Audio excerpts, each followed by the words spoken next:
everybody, it's Mo from tribenursing.com, and today we're covering burns. If you are new here, make sure to hit that like button and subscribe. I make all nursing content related to patho, pharm, and I even do study tip videos. And with all that being said, let's get started. Before starting this lecture, I think it's really important to review the skin. There are three main layers of the skin. First off, the first one being the epidermis layer, which is the upper portion of the skin. The middle layer is known as the dermis, and the bottom layer is the subcutaneous tissue. The epidermis is a protective layer of the skin. The dermis contains connective tissue with blood vessels and highly specialized structures consisting of hair follicles, nerves, sweat glands, and sebaceous glands. The subcutaneous tissue layer contains major vascular networks, fats, nerves, and lymphatics. Now that we went over the skin, it's important to understand that different types of burn levels inflict different types of pain towards our patients. So the deeper the injury of the skin, the less pain the patient technically would feel. So let's say if a patient is burned on the dermal layer, that's where the most pain will occur. So let's say a patient gets burned on the dermal layer of the skin. The patient will have a lot of pain due to the blood vessel network and the fact that it consists of a lot of nerve endings will inflict a lot of pain towards this patient.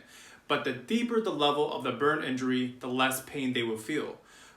Now with a subcutaneous tissue where it's all considered to be nerves, when the subcutaneous tissue layer is completely burned off, the nerve endings are burned off.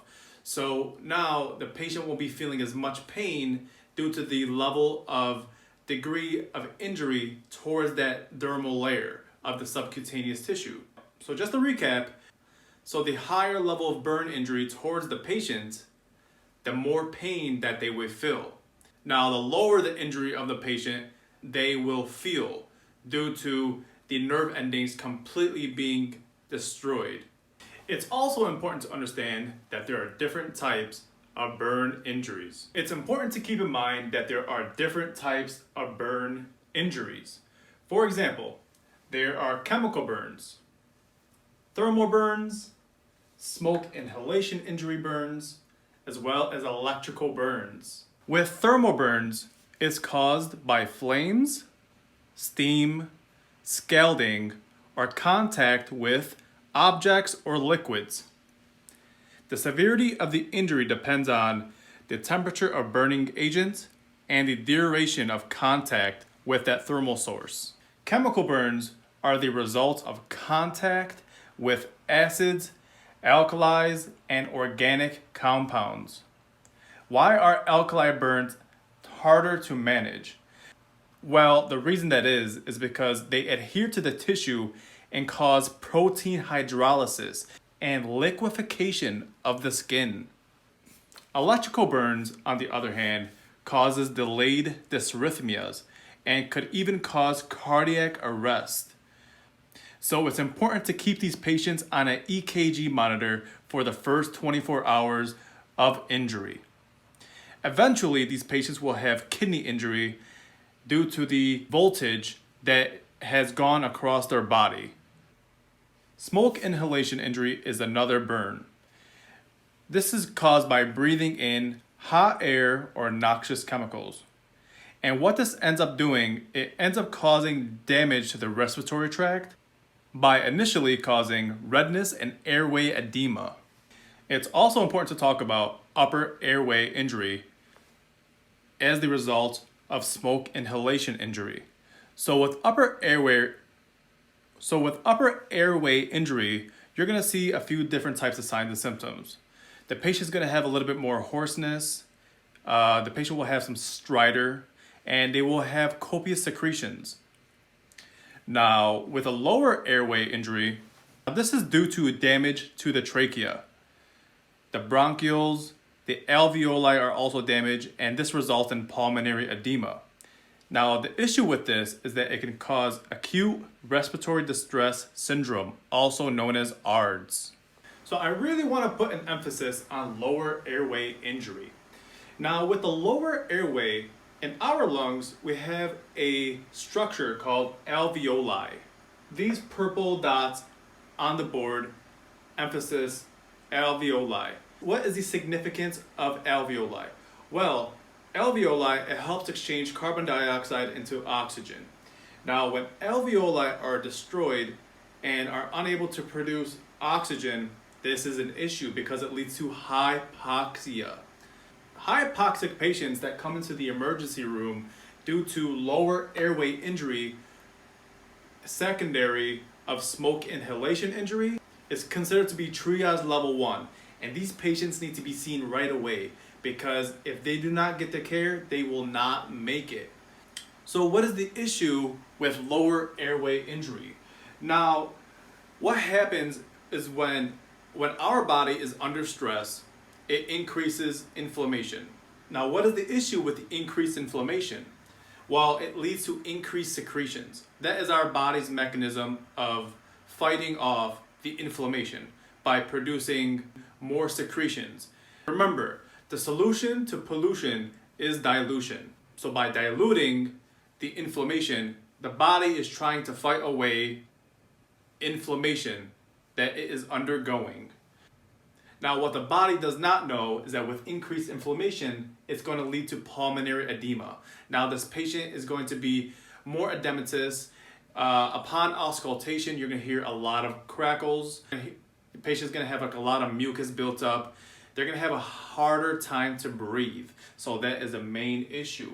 Now, if this lasts on for a while, this could lead to acute respiratory distress syndrome, also known as ARDS. As I mentioned earlier, there are some significant signs and symptoms of lower airway injury. For example, a patient will come in with some presence of facial burns. The patient's nasal hair will be singed, as well as their oral mucosa will be darkened, as well as their nasal membranes. The patient will have altered mental status. As we mentioned, low oxygen to the brain will cause hypoxia, and the patient will become more and more confused. And the patient will have wheezing as well as crackles due to the fact that the patient will have pulmonary edema from the increased inflammation. So let's say a patient does come into the emergency room and needs airway management. Remember, ABCs, airway, breathing, circulation. We want to start with airway. We need to maintain this patient's oxygenation and their perfusion throughout their body. So for example, the first thing that I would want to do if it's a face and neck injury, and depending on how severe the burn injury is, early endotracheal intubation may be needed. So why is this? Third spacing can occur near the trachea. The swelling of the trachea can be difficult for providers to intubate the patient. So we need to do this prophylactically. If the upper respiratory tract is swollen, it will be nearly impossible to intubate this patient. So it's better to intubate first than not to intubate, because this patient can code and die. Other interventions the nurse can do in the meantime is place the patient in a high Fowler's position, encourage deep breathing to promote oxygenation, incentive spirometer to help dilate the lungs, and suction the patient as much as possible due to the increased secretions, which leads to pulmonary edema. And as I said, this can lead to many other issues. Now, in the emergent phase, we need to work on fluid therapy. This patient can become hypovolemic very, very fast due to the third spacing that is occurring with this patient. So fluid therapy is a must with burn injury patients. We are going with 2 large bore IV lines. I'm not talking about the baby small gauge IV lines. I'm talking about the big guns. We're going with an 18 gauge at least for anything greater than a 15% total body surface area. And I'll be talking about how to calculate total body surface area. Anything greater than 30%, we're going with the central line. We're going with the central line because we want to input more fluid than what's actually coming out in third spacing. Like I said, we want to prevent hypovolemic shock. Knowing how much fluid is coming out of the patient is just as important as how much fluid is coming in the patient. So the goal is 0.5 per 1 kilogram per hour. If the patient is in critical condition, we might need to put in a Foley catheter just to measure out the urine output. So this is the Parkland formula, and this is how we're going to solve it. So what you take 4 mLs times the total body surface area percentage of the burn times the patient's weight, and this is the total fluid replacement that is given to the patient. So for example, we have an 80 kilogram patient who has a full thickness burn of the posterior leg, the back, and the perineum.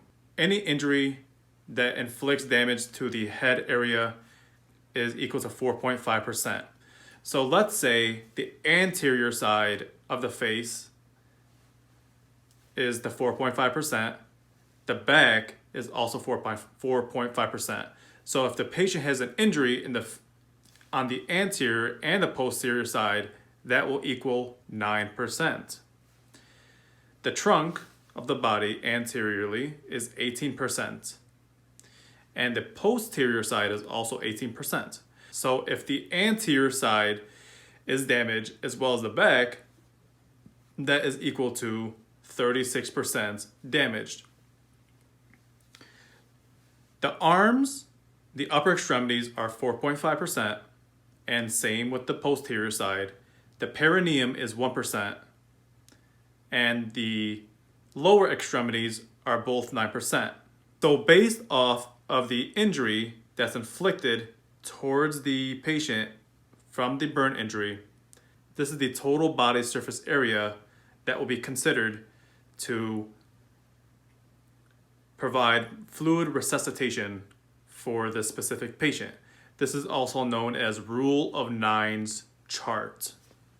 So back to the formula, 80 kilograms with a full thickness burn of the posterior leg, which is 18%, the back, which is 18%, and the perineum, which is 1%. After you add them up, 18 plus 18 is 36, plus the 1% is equal to 37% total body surface area that is burned. Now, if we take 80 kilograms times the 30% times 4 milliliters, you get 5,920 total. So thank you all for watching. I hope you learned something new about burn injuries. If you do have any questions, make sure to leave a comment below and make sure to hit the like button. So thank you again for watching. My name is Tribe Nursing, and thank you for watching.